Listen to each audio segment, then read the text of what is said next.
여러분 안녕하십니까? 김은국TV 시사도민고 김은국 교수의 이슈. 오늘 정말 귀한 분을 모셨습니다. 대한민국 최고의 복지 전문가십니다. 사단법인 일가복지의 상임이사를 맡고 계시고요. 더불어민주당 사회복지특위의 부위원장 맡고 계시는 김원종 대표님 모셨습니다. 여러분 따뜻한 박수로 환영해 주시기 바랍니다. 제가 먼저 환영드립니다. 네.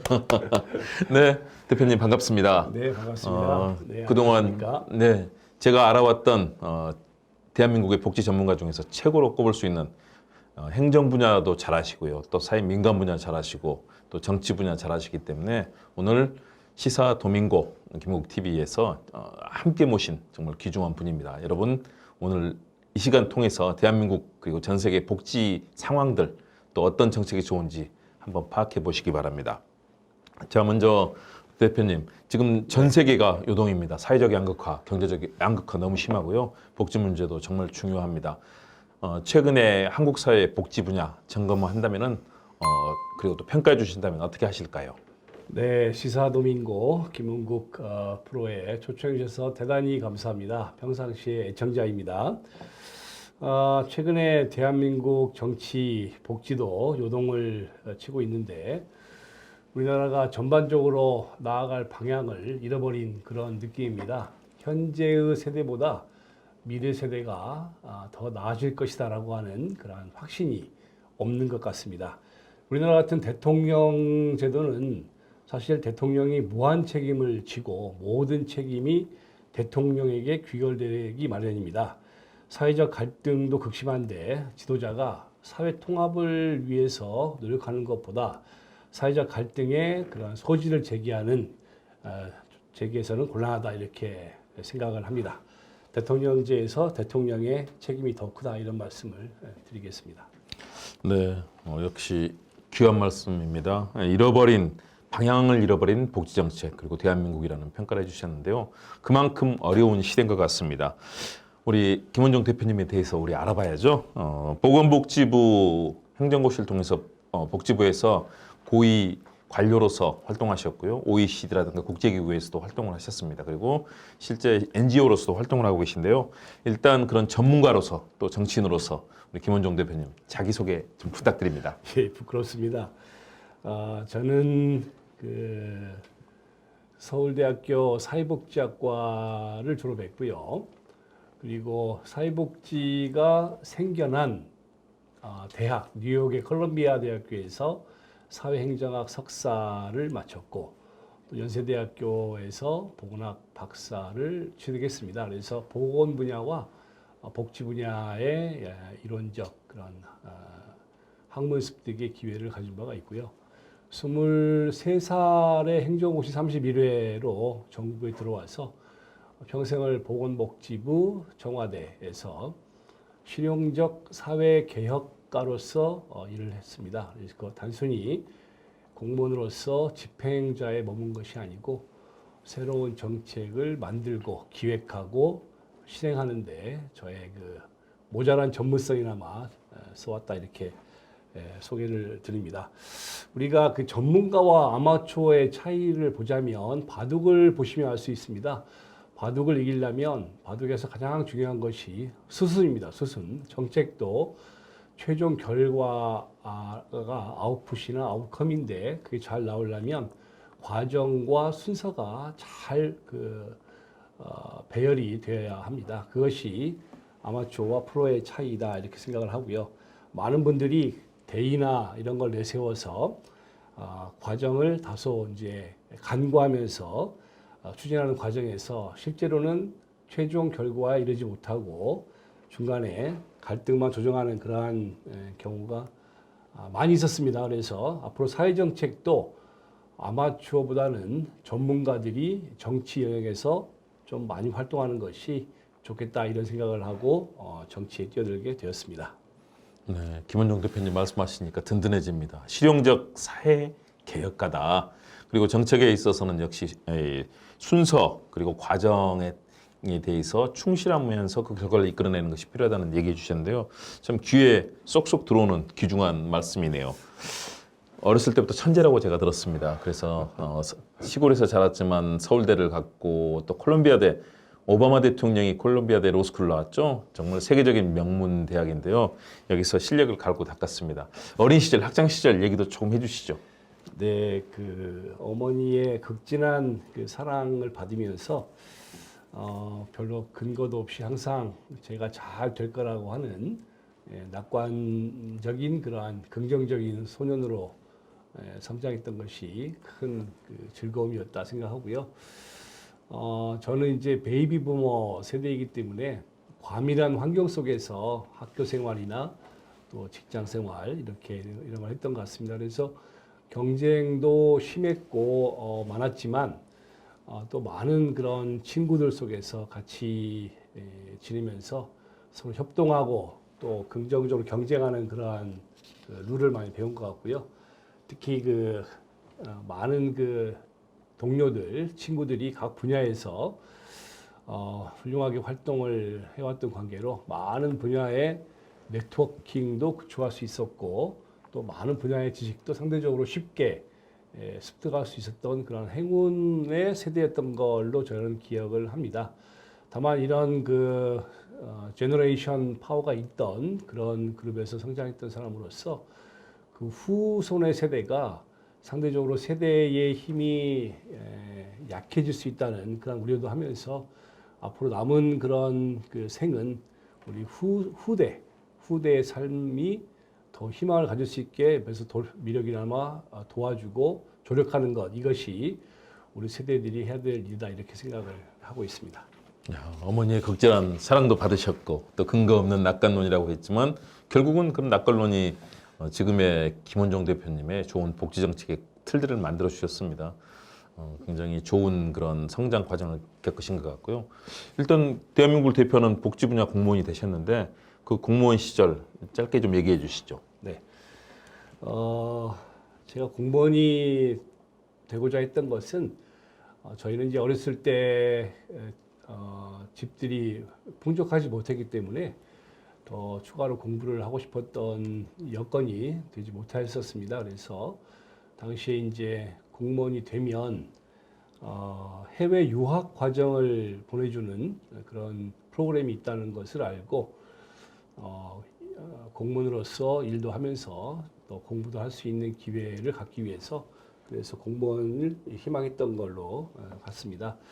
제가 그 학창 시절에 배웠던 것을 아주 원 없이 실천하고 봉사할 수 있었던 행복한 시절이었다 이렇게 저는 기억을 합니다. 김대중 대통령의 그 생산적 복지, 노무현 대통령의 사회투자 이런 국정 이념을 내세우시면서 두 분이 한국의 복지 제도를 선진화하고 현대화 시키셨습니다. 두 정부 때 10년간 대한민국 5대 사회보험제도, 건강보험, 국민연금, 고용보험, 산재보험, 노인 장기요양보험까지 5대 사회보험제도가 완비가 되었고요.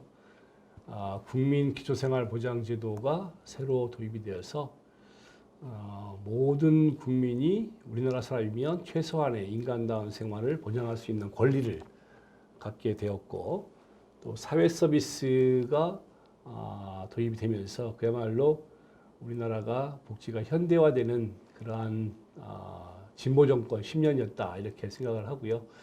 그 당시 그 기간 동안 청와대에 있으면서 보건복지부에 있으면서 그 일을 또 실무적으로 뒷받침하고 집대성하는데 역할을 한 거에 대해서 참 행복하고 기쁘게 생각을 하고 있습니다.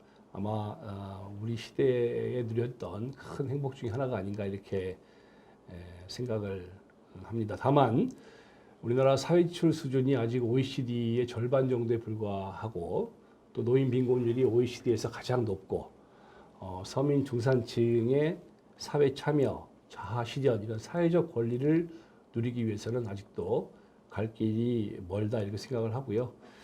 이 취약계층을 위한 지원을 늘린다 할지 소비자가 주체가 되는 복지를 실현한다 할지 또 지속 가능하고 세대 간의 균형을 이루는 복지 이런 것들을 만들어 나가기 위해서 앞으로도 할 일이 많다 이렇게 느끼고 있습니다. 네, 특히 이제 청와대에서 근무하시면서 느꼈던 보람을 얘기해 주셨는데요.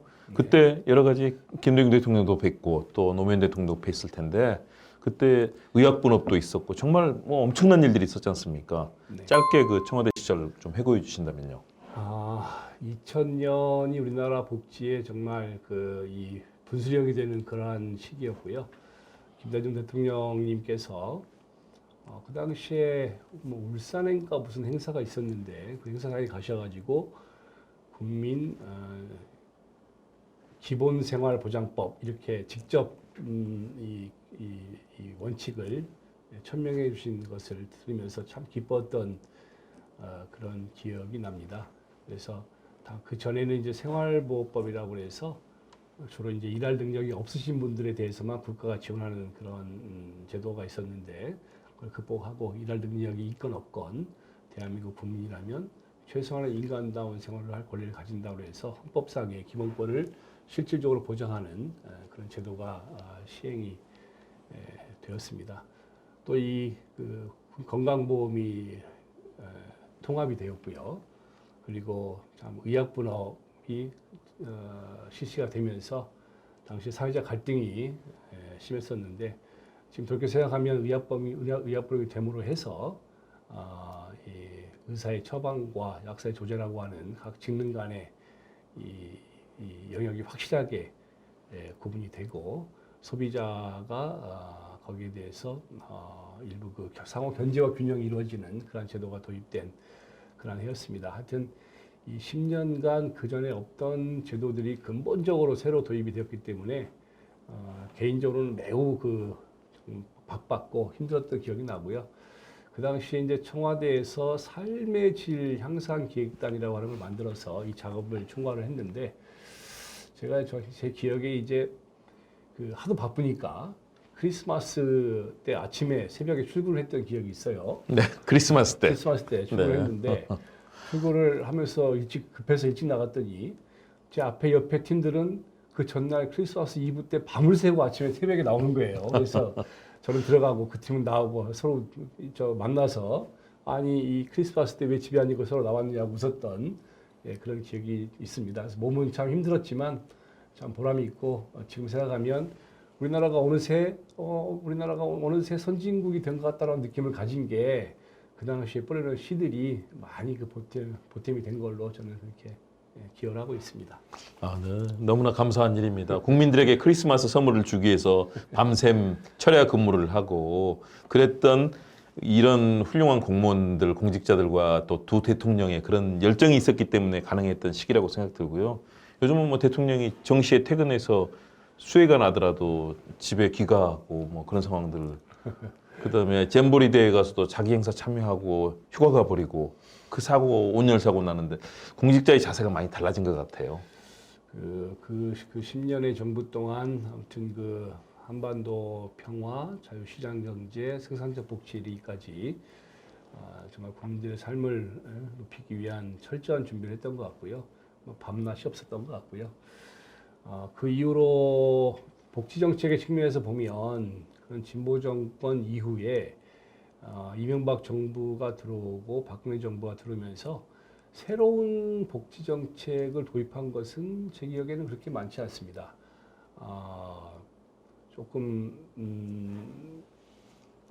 기억나는 것이 이명박 정부 때는 그 전에 희망 스타트라고 해서 미국에서 60년대 했던 헤드 스타트 프로그램을 도입한 적이 있었는데 노무현 정부의 사회투자 정책으로 해서 도입됐던 정책인데 이명박 정부 들어와서 희망 스타트를 드림 스타트라고 희망하고 드림이 다릅니까? 그래서 그렇게 한글을 pen 영어로 바꿨던 내용은 똑같은데 그런 기억이 나고요. 더 좀 재미있던 걸 일화를 소개해드리면 박근혜 정부 때는 행정안전부를 안전행정부로 이렇게 바꿨어요. 그랬었죠, 맞습니다. 내용은 똑같고 뭐 이런 물론 뭐 그것도 안 한 건 아니지만 중요한 것은 그 실체 내용을 바꿔야 되는데 이 보수 정부가 복지 정책을 하면서 상대적으로 정책을 만들고 준비하는 데는 좀 관심이 덜했던 걸로 저는 기억을 하고요. 현재 복지 정책, 사회 정책, 국민의 사회권을 실현하는 정책은 대부분 진보 정권에서 만들어진 것이 뭐 틀림없다 이렇게 생각을 합니다. 그렇다고 해서 보수 정부가 돈을 안 쓴 건 아닌데 다만 그것은 사회 환경이 변함에 따라서 이제 쓴 거고 적극적으로 기획을 하고 만들어낸 것은 이제 진보 정부가 한 거다 이렇게 분명하게 말씀드릴 수 있을 것 같습니다. 그런 비판적인 시각이 있어서일까요? 이제 나중에 정치인으로 변신하셨습니다. 행정공직자에서 정치인으로 변신하셨는데요. 어떤 계기가 있었는지 그리고 정치인으로서 지금 스스로가 느끼는 우리 사회 네. 어떤가요? 이 과거에는 정치와 행정이 그렇게까지 구분된 것은 아니었습니다. 행정가는 행정가로서의 전문성을 살려서 정책을 기획을 한 적이 많았고요. 정치인은 정치인대로 편중되지 않고 전체적인 국민을 보면서 일을 했었기 때문에 서로 생각이 틀릴 수 있어도 토론을 통해서 비교적 합리적 대안을 마련을 했었습니다. 그런데 그것이 그 전통이 이명박 정부 들어오면서 상당히 흔들렸던 것으로 기억이 됩니다. 이명박 정부에 들어오면서 내 편이 아니라는 이유로 해서 의사결정에 장벽을 둔다 할지 뭐 이러한 좀 관행이 생겼고요. 그러한 경향은 박근혜 정부 들어서 조금 더 저는 심해진 걸로 느끼고 있습니다. 좋은 정책을 만들기 위해서 공무원들을 훈련시키고 또 해외 유학도 보내서 교육을 시키고 이렇게 해왔는데 그렇게 만들어진 정책들이 편을 가리면서 왜곡되는 그런 모습을 보면서 우리 사회의 발전과 변화를 위해서는 좋은 행정가도 필요하지만 좋은 정치인이 더 필요하겠다 이렇게 생각을 했습니다. 비근한 예로 잘 모르시겠지만 저소득 근로 능력 있는 저소득층의 자활 지원을 위해서 굉장히 그 두 가지 트랙이 있었습니다. 하나는 좀 전문적이라 설명하기가 어려운데요. 편하게 쉽게 말씀해 주시면 됩니다. 그분들이 하여튼 어떠한 과정을 거치든 최종적으로 자활을 하면 국민기초생활보장제도 법에서 수급자에서 벗어나면 그 벗어난 성과에 대해서 보상을 해주는 제도가 있었고요. 그거를 희망 리본 제도라고 했습니다. 희망 리본. 또 한 트랙은 그 사람들을 관리를 해주면서 처음부터 관리를 해주면서 결국은 탈출하게 만들어주는 그런 제도가 있었는데 취업 성공 패키지라고 하는 제도입니다. 두 제도가 겉으로 보기엔 유사한데 철학이나 인센티브 구조가 완전히 다른 제도입니다. 그래서 어떤 제도가 됐든지 간에 이 전 세계적으로 두 가지 트랙에 대해서 굉장히 논란이 많고 전문가의 토론을 많이 하는 제도이고 우리나라는 두 가지를 다 시험을 해보면서 말하자면 그 제도 간의 경쟁을 하고 있었는데 이게 이제 박근혜 정부 들어오면서 한 가지를 택합니다. 취업 성공 패키지가 맞다. 이렇게 공공에서 이 사람들을 관리해주면서 말하자면 인풋과 프로세스를 관리하면서 성과를 내는 게 맞다. 이렇게 결정이 된 겁니다. 세계적인 흐름은 아웃컴을 관리하면서 성과를 내는 겁니다. 말하자면 선진적인 정책을 도입을 했는데 거기에 대한 이해가 부족한 정치 리더들이 선진적인 정책을 없애고 오히려 그보다 조금 아웃 오브 데이트된 그 전의 정책을 선택하는 그러면서 거기에 토론을 허용하지 않고 일방적으로 결정하는 뭐 이런 게 아주 사례가 많이 늘었습니다. 그래서 그런 걸 보면서 이 정책을 이해할 수 있는 그런 두뇌가 대한민국의 정치판에 좀 더 들어와야 되겠다 이런 생각을 하고 행정가로서의 제 역할에 한계를 인식을 하고 정치 쪽으로 진로를 바꿨습니다. 저는 그리고 또 지역 뭐 출신 이런 것들 때문에 약간 좌천도 당하고 불이익도 많이 당하시면서 그런 얘기도 좀 들었었는데요. 뭐 내부적으로 그 당시에 지역에 대한 차별도 상당히 뭐 있었습니다. 그래서 밖으로 할 얘기는 그때 아니었는데 일부 호남 지역 출신은 인사 후보 추천으로는 좀 올리지 말아달라 이런 것이 공개적으로 지시가 내려온 걸 직접 들었었고요.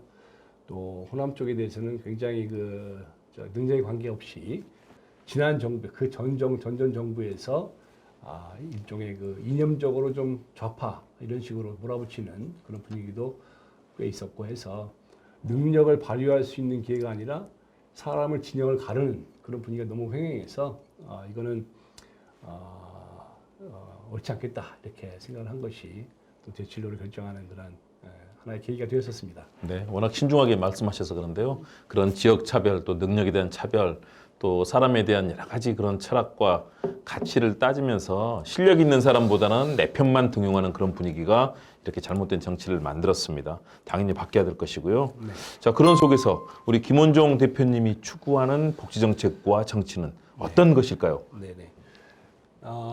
저는 그 정치인으로서 그러니까 점증적인 프로그램 이런 행정가들이 하는 그런 것들도 물론 중요하고 가치가 있지만 흐름을 바꿀 수 있는 그런 그 메가 프로젝트 이런 것들을 좀 입법과 예산을 통해서 해보고 싶은 생각이 강합니다. 일반 그 경영자들이 5년과 10년을 내다보고 경영을 하는 분들이라면 정치인은 국가의 미래를 내다보고 100년 앞을 보고 정치를 해야 된다 이런 말씀들을 많이 들었습니다. 그만큼 중요한 역할이라는 거죠. 그래서 우리 사회의 가장 그 중요한 트렌드인 저출산 고령화 또 지역 소멸 심지어는 한반도 평화 체제 이런 것들 이런 것과 같이 우리 삶을 변화시킬 수 있는 그런 메가 프로젝트를 직접 기획을 해보고 실행을 하고 싶습니다. 과거에 그 김대중 대통령님께서 한국은 작은 나라이기 때문에 강대국에 둘러싸여 있기 때문에 무엇보다 외교가 중요하다 이런 말씀을 하신 것을 기억을 하고 있고요. 그것은 정치의 영역이라고 생각을 합니다. 또 김대중 대통령 시절에 예술 분야의 개방, 또 IT 산업의 인프라 구축 이런 걸 통해서 우리나라가 현재 약 한 20년 이상이 지났는데 우리나라를 먹여 살리는 그런 그 토양을 만들어 주신 것을 잘 기억을 하고 있습니다. 김대중 대통령님은 해안도 뛰어나셨지만 실행 방법도 그야말로 서생적 문제인식과 상인적 현실 감각이라고 하는 그 말씀대로 굉장히 디테일한 정책을 추구하신 것을 기억을 하고 있습니다. 당시에 그 벤처 산업 육성을 위해서 벤처 펀드를 조성하셨는데 펀드에 들어오는 그 자금에 대해서는 출처를 묻지 않으셨습니다. 그래서 벤처 산업에 많은 돈이 들어올 수가 있었고 그걸로 인해서 부작용도 있었지만 오늘날 한국의 IT 산업이 세계를 육성하는 리딩하는 그러한 그 첨단 분야로 클 수 있는 계기가 된 겁니다. 앞으로도 새로운 사람이 되려면 그러한 과감한 정책 이런 것들이 있어야 된다고 생각하고요. 그런 판을 바꾸는 그런 그 정책들이 사실은 전문가들이 그거를 직접 기획을 하고 제시를 해줘야 된다 이렇게 생각을 합니다. 한 말씀만 더 드리면 사회 분야 전문가가 직접 정치인으로서 활동하는 게 그렇게 많지 않습니다. 네. 대개 뭐 경제 분야 전문가나 법률가들이 많이 했지 사회 분야의 전문가들이 사회 분야의 출신들은 있었죠. 하지만 그분들은 주로 직능 출신이었고 사회 정책의 전문가들이 직접 정치 현실에서 활동하는 경우는 대한민국에 거의 없습니다. 그래서 제가 한번 새로운 그런 그 모델을 만들어보고 제시해보고 싶은 그런 욕심이 아주 강하게 있습니다. 네, 풍부한 경험, 역정 그리고 정책에 대한 전문성까지 조금 전에 얘기하신 또 김대중 대통령의 서생적 문제의식과 상인적 현실 감각, 실사구시의 그 가치를 몸소 지금 실행하실 수 있는 훌륭한 그런 대한민국의 인재라고 생각이 듭니다. 잘 꿈이 실현됐으면 좋을 것 같고요. 네. 그럼 1부의 마지막으로 자, 그렇다면 지금 대한민국에 필요한 리더십 어떤 건지 그리고 우리 김원종 대표님이 갖고 있는 스스로의 장점과 단점 이걸 마지막으로 짚어주신다면요. 정책이라고 하는 것은 이해의 조정의 문제이고요. 갈등의 조정자로서 역할이다 이렇게 생각을 합니다. 그래서 가장 중요한 거는 그 원칙, 철학, 비전 이게 확고해야 됩니다. 그래서 미래를 바라보는 그러한 그 비전과 철학 하에 원칙적인 자세를 가지고 그걸 견지하면서 다양한 이해 관계자들을 설득하고 이해를 조정하고 하면서 바람직한 결과를 도출을 하는 것이 정책이라고 이렇게 생각을 하고요. 예를 들면은 최근에 그 간호간병 통합 서비스라는 게 있는데 제가 현직에 있을 때 제안을 해서 만든 건데 당시에 그 간병이라고 하는 거는 이 공식적인 인력이 아닙니다. 간병이라고 하는 건 병원에서 원래는 네네. 외국에 가면 간병이라는 게 없습니다. 간호직렬이 수행하는 업무이지요. 근데 한국에서는 여러 가지 사정으로 해서 간병인이 아주 보편화된 그런 인력으로 병원에 있었고, 그래서 제가 간병인을 없애야 된다 일단 이렇게 좀 강하게 주장을 했었는데, 현실적으로 뭐 간병인 없애는 것은 그건 무리고요. 당시 우리 그 실무 직원들과 토론 끝에 간호간병 시스템으로 일단 시작을 하자. 그 대신 단계적으로 확대를 해나가서 궁극적으로는 모든 국민들이 병원에서 보호자가 환자를 돌보다가 보호자가 병이 걸리는 이런 불합리한 없애야 된다. 이렇게 원칙을 정했습니다. 그래서 간병인을 병원에서 없앨 수도 없고 간호사의 수를 갑자기 늘릴 수도 없었기 때문에 한꺼번에는 안 됐지만, 지금 간호간병 서비스가 상당히 그 병동이 늘어나면서 이제 병원에서 환자를 보면서 보호자가 병원에서 잠을 자는 사례는 많이 줄었습니다. 그래서 앞으로도 갈 길은 멀지만 그렇게 원칙을 가지고 끊임없이 설득을 해나가면, 그 원칙을 지켜나가면 궁극적으로는 좋은 결과가 온다 이렇게 생각을 하고요. 그러한 원칙은 그 신념, 전문성의 바탕을 둔 신념을 가지고 돌파를 해야 된다 이렇게 생각을 합니다. 우리 보시는 시청자를 위해서 우리 김원종 대표님의 장점, 나의 꼭 어필하고 싶은 부분 한 말씀 해주신다면요. 저는 역시 뭐 아주 20대 초반부터 그 정책에 천착해온 이런 그 전문성을 가진 그 사람이고요.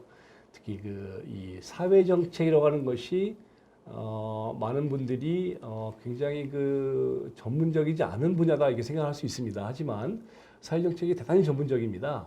사회 정책의 전문성을 한 가지만 말씀을 드리면, 그 책에 나온 얘기지만 수요와 욕구 차이를 구분을 해야 됩니다. 수요는 디맨드고 욕구는 니드인데, 사람이 배가 고프다는 것은 수요예요, 수요. 하지만 배가 고프다고 해서 모두가 밥을 먹지는 않습니다. 어떤 분은 짜장면을 먹을 수도 있고, 어떤 분은 짬뽕을 먹을 수도 있고, 그분이 실제로 필요한 것은 니드예요. 그래서 사회정책은 그분의 니드가 뭔지 파악을 하고 그 니드에 맞는 걸 드려야지, 그 양반이 그분이 배고프다고 해서 아무거나 주고 먹어라 이건 안 된다 이겁니다. 그래서 사회정책을 하다 보면 좋은 의도를 갖고 한 정책이 오히려 욕을 먹고 잘못된 부작용을 낳고 하는 경우가 굉장히 많습니다. 그거는 사람에 대한 이해가 없기 때문에 그런 겁니다. 그래서 그런 사회정책의 전문성을 갖고 있다는 것이 뭐 제가 다른 분에 비해서 조금 그동안 훈련이 됐다 이렇게 생각을 하고요. 단점은 이제 그런 단점은 없는 거 아닙니까? 네. 네네. 그게 이제 좀 더 다양하게 그런 상황을 적용을 해야 되는데 이게 또 전문가만 있는 건 아니기 때문에 가끔 너무 무직한 것들이 좀 저의 단점이 아닌가 이렇게 느끼고 있습니다. 네. 우직함은 훌륭한 거죠. 원칙을 가지고 꾸준하게 자기의 선택한 정책을 실현하는 노력이기 때문에 저는 우직함도 장점이라고 생각이 됩니다. 그러나 가끔 또 부딪히는 상황들 지혜롭게 해결할 필요는 있을 것 같고요.